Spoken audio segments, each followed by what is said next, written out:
Hey guys, welcome back to the channel. So I'm about ready to start on my first cut of 2024 out here in the hay meadow. Just lowered the cutter and I'm going to double check and make sure that my cut height is set where I want it, and then we're gonna roll on. Let's see.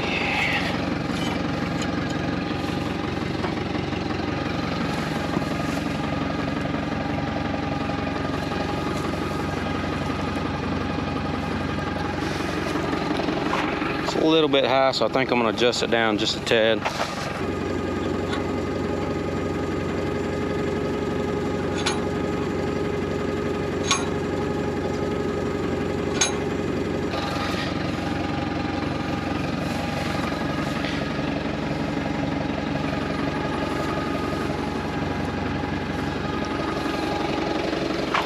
Yeah, that's pretty good.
never fails. It seems like whenever you're baling hay, something's going to go wrong, something's going to happen. So for starters, my bale shape sensors didn't even work from the beginning. That's a whole nother issue. I'll get to that in a minute. But while I was baling, clicking along, even though the shape sensors weren't working, I was still making decent bales. My light bar up there, one side actually came loose. A bolt came out and it flopped down, was hanging. So I had to stop. I took it off and just laid it over to the side so that we could finish baling. So I got everything finished baling. I grabbed a couple of bolts today, got that mounted back up. And so I have been troubleshooting my bale shape sensors here. And as you can see, I've got both of them off, took them off. So that is the sensor. There's a slot right there, just slides in there, and then that's monitoring the bale shape on each side. As these belts get tighter, it pushes this out. It's spring loaded. And so this potentiometer senses that, and that sends a signal back in there to the monitor. So I've got the monitor on in there right now. I've got my meter set on DC, and there should be a reference voltage. Usually with a potentiometer you'll have some type of voltage. So I'm seeing 5 volts on that one and 10 volts on the other wire. So one wire is ground, that's the black. I looked at a schematic in the manual, the maintenance manual. So I've got voltage there, and I've got it on both of these. So I'm thinking my issue may be with my potentiometers here. So I'm gonna check those and see. I got my meter set on ohms. Now I don't know what the specs are on these potentiometers. It doesn't say in the manual, but just from my past experience with potentiometers, it's a variable resistor, so I should be able to hook up to 2 of the leads on here, usually the middle and one of the outside ones, and then operate the potentiometer, move it, and you should see that vary. You can usually check for outside to outside, and I don't know on these. I've never messed with these, but in other electronics devices that I've messed with, usually outside to outside will give you the overall resistance of that potentiometer. So this is almost 2 million ohms. I have a hard time believing that's right. Check this other one, just outside to outside pins. Again, there's little pins in here. It's probably not going to come over good on the camera, but there's 3 pins in here. So that one's 323 ohms. I figure that's probably closer to accurate. And so outside to middle, 162 ohms. Let's see if I can hold that and move it. All right, 162. I'm gonna take my screwdriver and put it in the slot and then turn it and see. So yeah, no movement there. It's a little bit too late today, but probably in the morning I'll make a call to my local Vermeer dealer and see if they have a few of these in stock. Hopefully they have them in stock, don't have to order them. And even though the bale shape sensors were giving me problems, the bale size sensor worked, and some other sensors on here work. There's one that looks at the net wrap roll to make sure it's spinning. That one worked, and my tailgate close indication, that worked. So I knew it wasn't a power issue because I had other sensors working. So definitely pointing me in the direction of my bale shape sensors being the issue, and it looks like that's definitely what the case is going to be. But I'll make a call to the Vermeer dealer. He can give me a few troubleshooting steps and make sure I did the proper procedure there, and what kind of my thinking on those, if that's correct. All right, so I got 2 new sensors here. I called my dealer first thing this morning. Actually had some in stock, and this is exactly what we have. Now, one of mine, it appears, was bad for sure. Just I've already armed out one of these new ones. I'll do that right now and show you what that looks like in case you're troubleshooting some of these. So really the only reading you're going to get is on these outside pins here. I've got my meter set on ohms. So I'm getting 316. I think the old one I was doing yesterday was like 324, 350, somewhere around there. As long as it's around that 300 mark, then it's probably going to be a good sensor. So the one that's bad, so this one is 317. So the one that I was pretty sure was bad yesterday was reading like in the megs, like 1.5 meg, 2 megs. That tells me if that coil, the electrical coil inside that sensor, is probably opened up or burned out. Just went bad. So both of those are a little over 300 ohms. See which one of these is bad. I'm going to go ahead and put two new ones on. I'm going to keep the one that reads decent. So that one is 1.8 meg, 1.5, 2 megs. Just keeps going up. It tells me that this one is definitely bad. And this one should be the one that I was getting. So 327 megs. That one is probably still usable. Now I call these potentiometers. That is what the parts manual has in the description. Here on the sticker just says sensor. And these really aren't potentiometers. What they are what's called LVDTs. Or some type, it's basically a type of transformer. There are coils of wire in here. There's a reference voltage coming from the monitor, and basically when you turn this, there are magnets in here, and the coil senses where those magnets are, and it varies the voltage coming out of here. It's not really a potentiometer. You don't have a film strip on here, a resistive film strip, and an arm moves back and forth to give you a different resistance. That's not how these work. There is a resistance here because there is a coil of wire inside of here, like a solenoid or something like that would have. But that is what is being used to vary the voltage and sending that back to the monitor so that the monitor knows basically, where this is at, and that's how it's sensing the bell shape.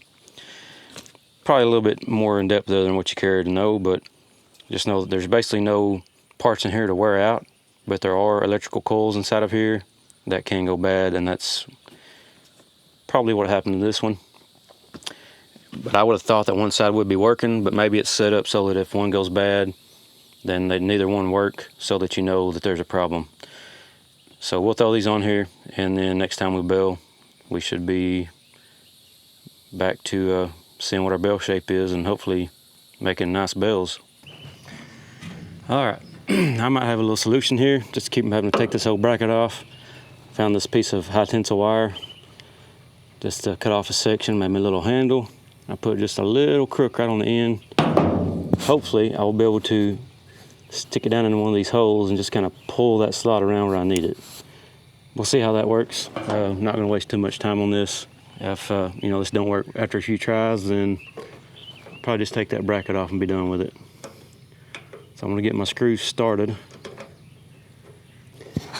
Reach up in here and find one of these slots. Try to line it up. All right, I got it in the slot. If I can just get this wire up. Oh my gosh. Hey, that actually worked. Put my screws on here.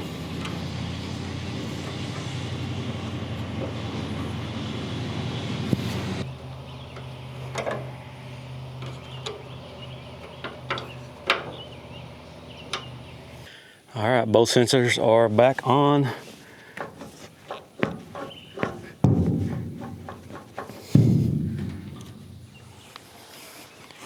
So we should be good there.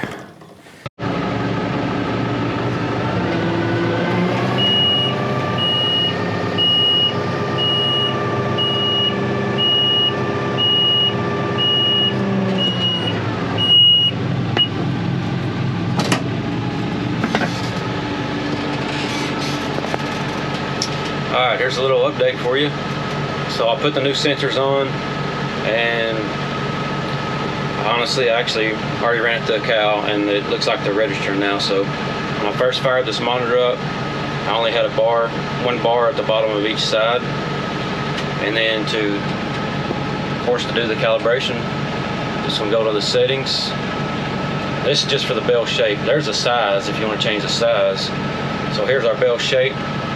And then what I'm gonna do is hold my up arrow until it says B set and let off, and I'm gonna just let it go back to normal. And once it does that, it has calibrated the bale shape. And I'll close the back door here, and you'll see those bars move. And that's telling me that my sensors are registering the tension on the belts, which is what it does to get the belt shape. Just depends on how tight those belts are.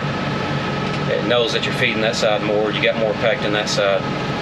So we're back to normal here. I'm gonna close my tailgate, and you'll see those bars moving. And that's what we want. So it looked like that solved my problem.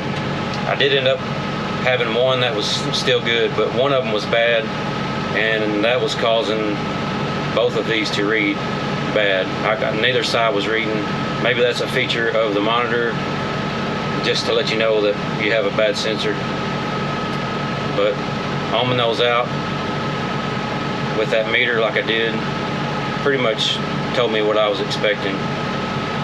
But I did go ahead and get 2 new sensors. I got those put on, and it looks like we're gonna be back in business, so we'll try this thing out tomorrow probably.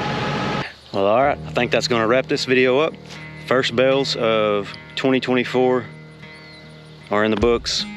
Lined out a few things on the baler, so that's always good. I like to start small, kind of work out some of the kinks, because it never fails. Something is always going to go wrong that first baling, and really baling in general, anything can go wrong at any point in time. So that's just part of running the baler, running a cutter, operating heavy equipment, tractors. That's just part of it.